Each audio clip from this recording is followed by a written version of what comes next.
capítulo 3, né? Linguagens da arte. A gente vai falar um pouquinho sobre música e eu vou pro YouTube com vocês mostrar algumas coisas que eu acho bem legais pra gente poder ilustrar a aula de hoje, tá? Como vocês podem ver, aqui nesse quadro que a gente está mostrando para vocês agora, ele é de Fernando Botero, certo? É Natureza Morta com Violino. A gente sabe o que é natureza morta, né? Natureza morta é o estilo que a gente utiliza para poder, assim, pintar tecnicamente. É uma pintura onde a gente, na maioria das vezes, vai ter ali uma fruta ou uma flor. Algo vai ter palavra na tela? Vai sim, fique atento, viu? Vai ter duas. Na aula de artes nós temos uma, na aula de geografia nós temos outra, tá bom? E aqui a gente vê a arte de Fernando Botero. É que página? Aqui eu tô na página 2 do livro de artes, tá bom? Quando a gente fala que é natureza morta, geralmente vai ter aqui a representação, né, de uma fruta, de uma flor, né? E alguns outros itens inanimados. E aqui você vê a presença de um violino, né? Isso já é a interferência, né, a influência da música, né? Já condicionando aqui a arte, né, a pintura. Então a gente vai ver aqui diversas linguagens, né, de artes nesse volume. Mas nós vamos começar com a música, né? A gente vai ver música, dança, teatro, artes visuais, fotografia, a gente vai ver literatura, cinema, a gente vai ver muita coisa. Mas a gente vai começar com música. Então aqui na página 3, né, a gente tem aqui algumas inscrições que a gente vai analisar. Ó. A gente começa dizendo o seguinte: das pinturas das cavernas às imagens digitais. Essa é a arte que a gente vai estudar, né, durante esse período, né? A gente percebe que a arte ela passou por várias reconfigurações, porque a arte ela expressa a necessidade, né, do ser humano de se comunicar de diferentes maneiras. Então a gente percebe aqui que a pintura nas cavernas ela era utilizada não somente para exemplificar ali o modo de vida que as pessoas tinham naquela época, naquela sociedade, mas era mais como se fosse um bloco de notas gigante. As pessoas queriam anotar ali alguma coisa que tinha acontecido no seu dia a dia, a fazer alguns registros e torná-los permanentes, né? Agora, na atualidade, a arte ela tem diversas linguagens, né? E as linguagens meio que elas se comunicam entre si, elas se completam entre si. Então, a gente vai dizer que os diversos modos, as diferentes misturas, né, que a arte ela influi nesse momento das nossas vidas, a gente pode chamar de formas híbridas, ou seja, é o cruzamento de duas ou mais linguagens diferentes, né? Hoje você pode ver no cinema a fotografia, né, a música, a dança e o teatro, tudo misturado numa coisa só. Hoje você pode ver nas artes visuais diferentes estilos artísticos, como por exemplo o surrealismo misturado com o realismo. Você pode ter diversas artes, diversas maneiras diferentes numa mesma pintura exemplificada. Então, hoje, no nosso dia a dia, a gente não tem a arte como uma única coisa, uma única categoria. A gente mistura as diferentes formas artísticas para a gente ter um resultado final agradável, né?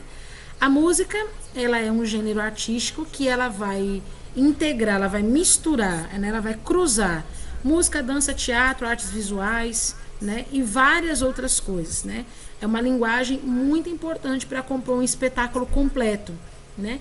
O musical, por exemplo, como esse que vocês estão vendo aqui, né? O musical O Rei Leão, né? Que é exibido lá na Broadway, ele compõe tudo isso, né? Ele vai ter música, roteiro, ele vai ter expressão artística como o teatro e tudo isso num espetáculo muito completo. Então, o musical, ele vem da ópera e da opereta, né? A ópera, ela é o estilo musical onde a intérprete da canção ou o intérprete da canção precisam, além de cantar, né, ter um bom fôlego, porque a ópera ela é um estilo musical bem diferente, mas ela também precisa ter a dramatização, ela precisa ter a encenação, a participação, e tem que ter uma combinação com o cenário, com o figurino, com a maquiagem. Então, os musicais, eles descendem, eles são evoluções, vamos dizer assim, da ópera e da opereta, né? O principal centro produtor desse gênero aqui, né, hoje é a Broadway. Todo mundo pensa na Broadway. Quando você pensa em musical, parece que a palavra musical da Broadway vem tudo junto, né? E nada mais é do que apresentações teatrais, né, que vão acontecer ali na cidade de Nova York, né, ali nos Estados Unidos, mas que vão ter ali uma super, ultra, mega, hiper, blaster produção, né, que envolve música, dança e tantas coisas mais. Aqui a gente tem Cats, né, nessa imagem aqui estampada nos letreiros aqui, ó, dos teatros colocados. A gente vai ter o Fantasma da Ópera, a gente vai ter tantos outros musicais aqui exemplificados. A gente tem a Bela e a Fera, o Aladim, o Rei Leão, como vocês estão vendo aí, né? Todos os musicais que foram derivados aí, alguns da Disney, outros aí de grande fama, como Cats, né? Mas é muito legal de ver. Vou ver se eu acho isso aqui no YouTube pra vocês. O Quilinho tá aí porque ele tomou banho, sujou, tá tomando banho. Ah, tá. Né? Aqui no Brasil, né, eu quero muito que vocês tenham um contato com isso. Isso aqui é muito interessante. Não tem um olho, ele perdeu. Cadê? Aqui, ó. Ele não tem Eu acho que caiu hoje na lavadora, viu? É minha filha, viu, gente, que tá aqui comigo? Fala oi, pessoal do 9º ano, Ana. Oi, pessoal. Ela tá aqui comigo hoje, viu? Ela vai fazer as tarefas de casa. Não, na verdade, ele já tava sem o olho. Era? Vou colar um outro olhinho nele, senão vai ficar caolho, coitado. Mami, eu vou ali pro computador. Oi? Tá bom. Mas, ó, bem baixinho o volume, viu? Gente, aqui a gente tá falando de teatro musical brasileiro também. Claro que o Brasil também teve aí a sua formação musical, derivadas, né, de influências americanas, obviamente. Mas a partir de 1960, aconteceu aqui no Brasil o que a gente vai estudar, né, daqui 2 semanas, que foi a ditadura militar. E nesse período de ditadura militar, o Brasil não conseguia ter a sua expressão artística reconhecida, porque ela era o quê? Ela era calada, né? A voz dos artistas nessa época eram caladas. Então, artistas incríveis compuseram ali críticas sociais e políticas contra o regime militar, em resistência ao regime militar, criando musicais impressionantes. Por exemplo, um dos que eu vou citar aqui tem vários, né, mencionados aqui na página 4 do seu livro. A gente tem Roda Viva, Ópera do Malandro, Gota d'Água, mas um espetáculo especial que eu quero dizer aqui para vocês é o Saltimbancos, criado por Chico Buarque, né? É um musical infantil, né? Mas ele é repleto de protestos sociais, né? Então, às vezes a gente não conhece a história dos nossos artistas brasileiros, mas eles foram muito corajosos de enfrentar a censura dessa maneira. Por exemplo, no musical Os Saltimbancos, a gente tem a presença de alguns animais, e cada animal ele vai representar, por exemplo, uma classe social brasileira ou uma figura social brasileira. No caso do jumento, por exemplo, o jumento ele é o personagem principal da peça. Ele vai representar o quê? A classe trabalhadora, né? Porque o jumento ele é utilizado assim, né, para o trabalho mais pesado. Então, ele vai trabalhar a questão do proletariado, né, na teoria de Karl Marx, né, dizendo a eles que o próprio trabalhador ele tem que se levantar contra aquela situação de estar sendo oprimido, né, porque ele é o trabalhador, ele é a força que mantém a sociedade funcionando, né? Então, nessa caracterização aqui, ele julga que o jumento muitas vezes ele vai ter outros nomes atribuídos, né? Ele vai ser chamado de mula, ele vai ser chamado de jegue, ele vai ser chamado de burro, né? O que acontece com o proletariado? Muitas vezes é a classe trabalhadora, mas ele vai ser chamado de várias outras coisas. Aí tem o cachorro, né? O cachorro, ele vai ser uma espécie de um soldado raso, treinado, né? que vai acabar recebendo aí ordens. Ele representa então aí a classe dos militares, né? A gente tem a galinha, né? A galinha no espetáculo, ela é desvalorizada, né? Porque passa da idade de ser um animal reprodutor, né? Que possa colocar ovos, né? Então todo ovo que ela colocava é um ovo choco, né? Então a galinha representava a luta pelas mulheres, né? Que as mulheres nessa sociedade patriarcal aqui, ela não tinha vez, né? E aí depois que ela passava da idade, então, né? Que ela se tornava uma mulher um pouco mais idosa, um pouco mais velha, aí que ela não tinha vez mesmo, né? Então aqui fala de uma sociedade onde só os homens era permitida a liberdade, né? Onde a mulher não tinha liberdade alguma para exercer uma cidadania. E aí por último a gente tem a história da gata dentro desse musical Os Saltimbancos, né? Onde a música mais famosa, né? Nós gatos já nascemos pobres, porém já nascemos livres, né? Essa musiquinha aqui, ela é muito complementar, né? Nesse espetáculo. E a gente percebe que a gata, ela tinha ali uma vida confortável, né? Mas ela era uma cantora, vamos dizer assim, né? Ela usava música, ela é a personagem que mais canta, né, no espetáculo. E ela representa a classe dos artistas, né? Que são livres para expressar a sua opinião, porém, né, são pobres, são aqueles que são vistos sem nenhum tipo de reconhecimento, né? Então, ela é a parte cultural, né, do espetáculo, que vai ser ali maltratada. A gata, ela passa por várias situações aí nessa trama, e aí ela acaba se juntando com a galinha, com o jumento, com o cachorro, né, que também tem aqui uma importância no espetáculo. E aí eles começam a organizar, né, um contexto, né, na historinha, onde se você observar com esse ponto de vista, você consegue ver uma crítica social bem estabelecida e bem elaborada aqui. Então depois, se você quiser conhecer um pouco mais, né, e pesquisar esses espetáculos que vocês estão vendo aqui, essa lista, né, vocês vão ver que todas elas têm uma situação de oposição contra o governo atual, né, o governo ditador, né, desse período. E essa censura que foi implementada aí pela ditadura militar aqui no Brasil, ela acabou também limitando, né, produções musicais por mais de 20 anos, né?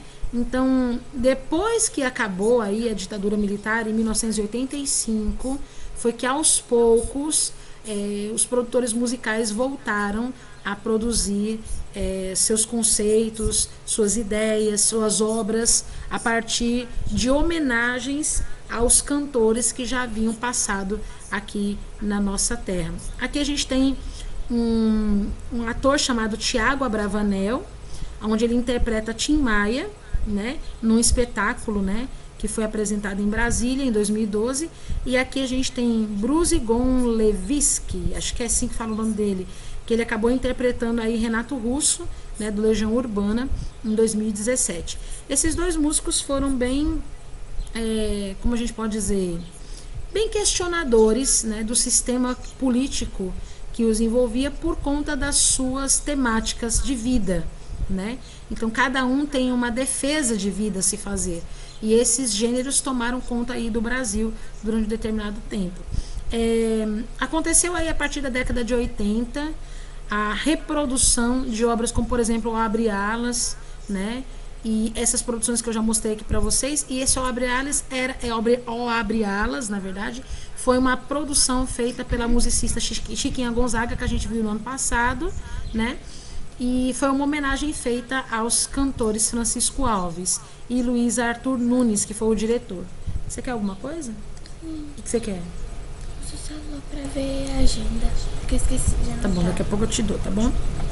Bom, aqui no século XX, a gente tem aqui uma produção bem maior, bem acelerada a respeito de musicais que foram inspirados nas obras de artistas brasileiros que foram importantes.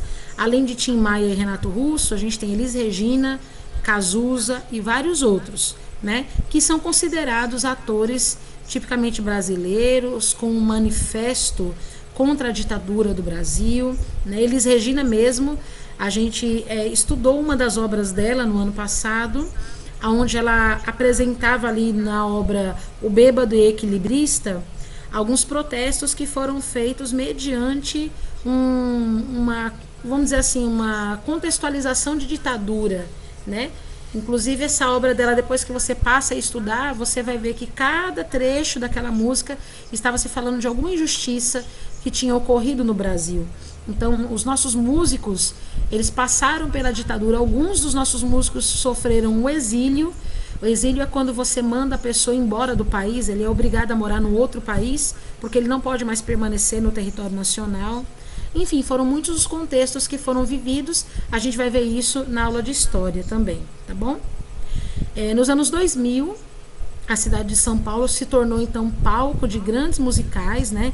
Digamos assim que São Paulo se tornou então uma Broadway, né? Porque artistas brasileiros começaram aí a preparar e se especializar na atuação, no canto, na dança.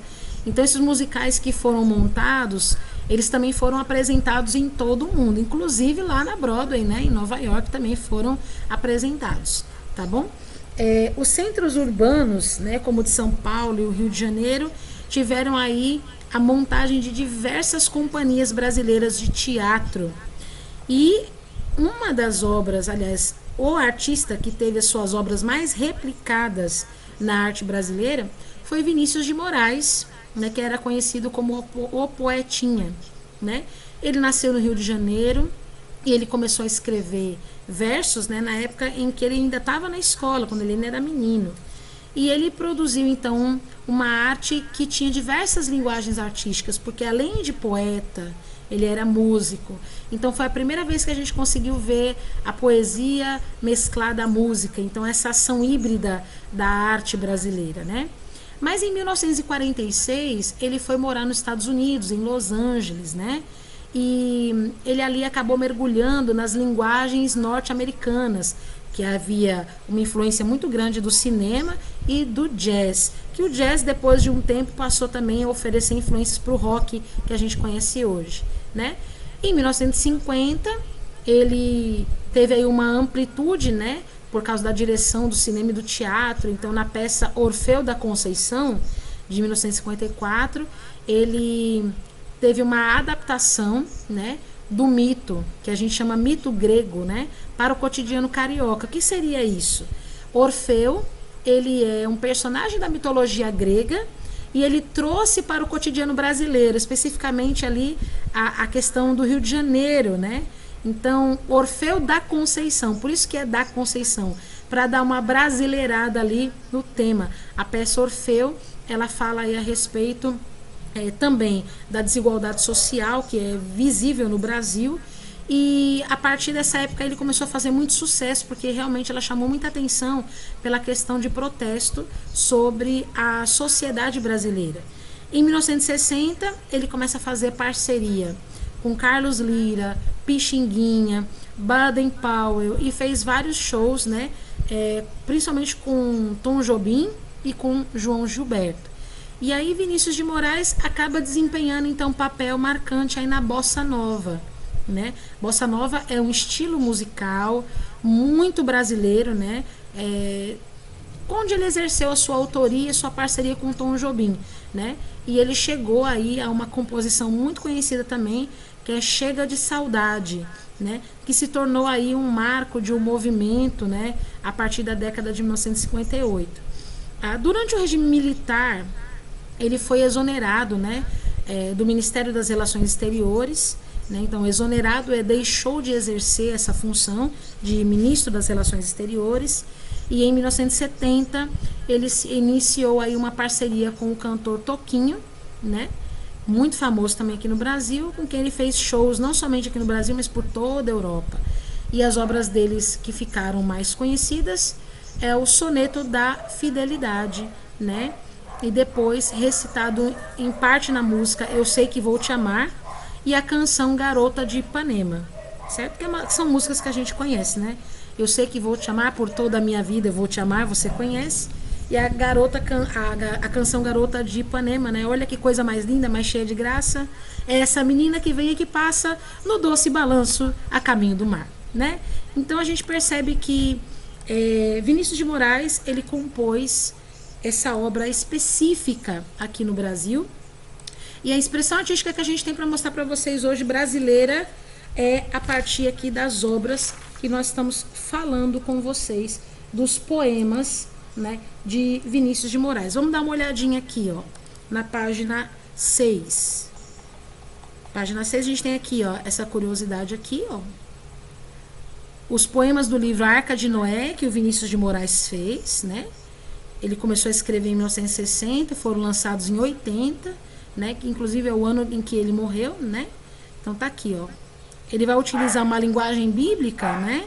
Para fazer com que a criança compreenda aí a questão sobre os bichos, né? Então são poemas sobre bichos, tá? E aqui tem um dos poemas que ele fez, ó, o gato.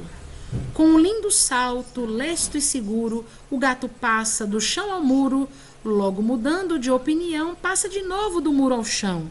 Pega, corre, bem de mansinho, atrás de um pobre e de um passarinho, súbito para, como assombrado, depois dispara, pula de lado. E quando tudo se lhe fatiga, toma o seu banho passando a língua pela barriga. É muito gostoso ler os poemas de Vinícius de Moraes. São bem simples, bem curtinhos, com aquela rima gostosa que a gente já conhece. E aqui, essa página que vai ficar para vocês para casa, né? É a página de atividades com 2 questões, né?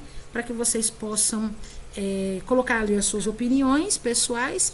E aqui, ó, o QR Code para você poder aproveitar aqui vamos dizer assim, um deguste, né? Para você desfrutar de um pedacinho aqui de Cats, certo? Que foi um musical apresentado em Moscou. Se você não tem o leitor de QR Code, é só você procurar ali na Play Store, coloca no seu celular e aí você vai conseguir ver esse videozinho aqui.